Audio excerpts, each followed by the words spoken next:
I forgot about our call until a week or so later when a medium-sized box arrived. In it were some of my notebooks from acting class, containing deep thoughts about what my various characters ate for breakfast. Note to actors, this kind of research has never helped me, but in case you're curious, always oatmeal. Some photos of me in bad 90s jeans, so starchy, so puffy, why did you guys bring those back? And a curious cardboard folder with a black and white printed drawing of a regal-looking woman. On the cover below her picture, in an ornate font, read the words, Certificate of Birth. Jackpot. Better than a notebook full of oatmeal, for sure. I was born in Honolulu, Hawaii, like I said, at Queen Kapiolani Hospital, and alongside the sepia-toned queen wearing a large beaded necklace and a tiara was a similar rendering of the hospital itself, under which was written, Hulu a hula lahui, which translates to save and increase the race.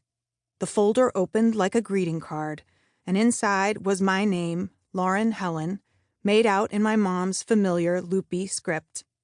The rest of the information was typed out on what looked to be an old-fashioned typewriter, my mom and my dad's names, Donna and Lawrence, my weight, 8 pounds, 8 ounces, my length, 21 inches, and my time of birth, 12:19 p.m.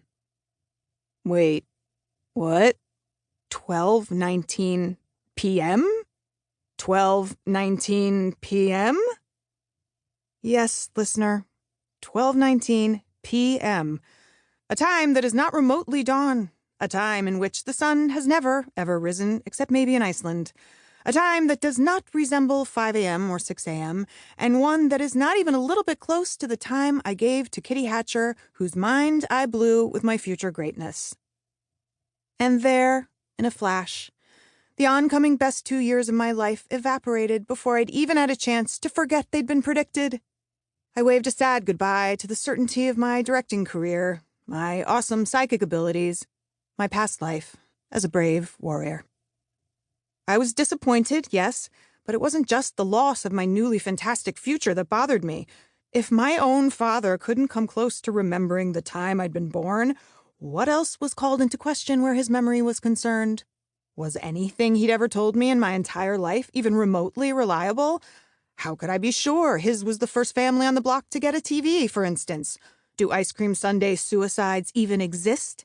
And who exactly was this Georgie? Now I don't know what to believe. Yet, when confronted by my questions, my father did not seem at all rattled by this new information. Huh, he said, and shrugged, like it was no big deal. The way I remember it, the sun was coming up.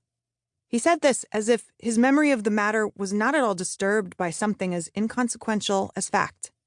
For years, my father told the same story about how a momentous occasion felt to him.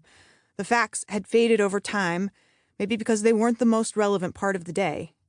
Sometimes we polish an experience to make facts line up more closely with feelings, or exaggerate moments to make a better dinner party tale. And sometimes, mercifully, details become blurry over time, maybe because the sharp reality is too painful to carry. When my relationship of almost 12 years ended last year, I went into a sort of shock I'd never experienced before. I'd be doing normal things like driving to the store, putting in a load of laundry, but also have the sensation of watching myself doing these things from a distance. I felt the energy of having been shot out of a cannon, but somehow the cannonball, me, was also moving in slow motion. It was as if I'd spent a long time watching a movie with ominous background music, not noticing, until it finally swelled to a level I couldn't ignore.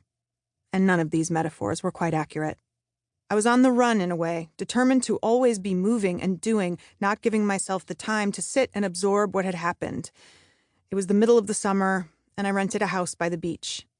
Friends and family came to visit, and it was as fun as I imagine a recovery from any injury might be. There was solace in spending time with people I'd missed, but an ache over the circumstances that created that space.